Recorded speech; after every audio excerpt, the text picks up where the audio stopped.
സ്വർണ്ണക്കൊള്ളയിലാണ് നിർണായക അറസ്റ്റ് ഉണ്ടായിട്ടുള്ളത്. Smart creation CEO Pankaj ഭണ്ഡാരിയുടെ അറസ്റ്റ് രേഖപ്പെടുത്തിയിരിക്കുകയാണ് SIT. അതുപോലെ തന്നെ കർണാടകയിലെ ജ്വല്ലറി ഉടമയാണ് ഗോവർദ്ധനെ അടുത്ത് നിന്നാണ് അവിടുത്തെ ജ്വല്ലറിയിൽ നിന്നാണ് സ്വർണ്ണമടക്കം തിരിച്ചെടുക്കുകയും കണ്ടെടുക്കുകയും ഒക്കെ ചെയ്തത്. ഗോവർദ്ധനെയും അറസ്റ്റ് ചെയ്തിരിക്കുന്നു. ഉണ്ണികൃഷ്ണൻ പോറ്റി സ്വർണം വിറ്റത് ഗോവർദ്ധനാണ് എന്ന കണ്ടെത്തലാണ് ഉണ്ടായിട്ടുള്ളത്.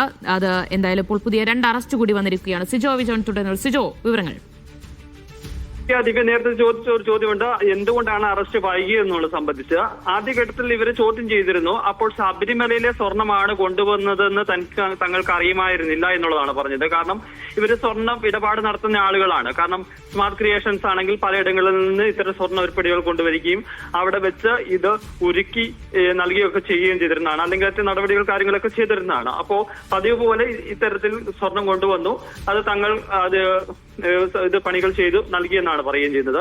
അതോടൊപ്പം തന്നെ ഗോവർദ്ധനാണെങ്കിൽ ഒരു സ്വർണ്ണ വ്യാപാരിയാണ്. അദ്ദേഹം ഈ പറയുന്ന പോലെ സ്വർണ്ണം കൈകാര്യം ചെയ്യുന്ന ആളാണ്.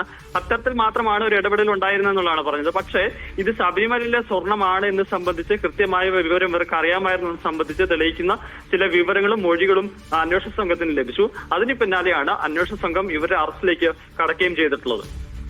യെസ്, അപ്പോൾ ഇതുമായി ബന്ധപ്പെട്ട സ്വർണം തട്ടിയെടുക്കാനുള്ള ഗൂഢാലോചനയിൽ ഉൾപ്പെടെ ഇവർ പങ്കെടുത്തു എന്ന് വേണം വിലയിരുത്താൻ.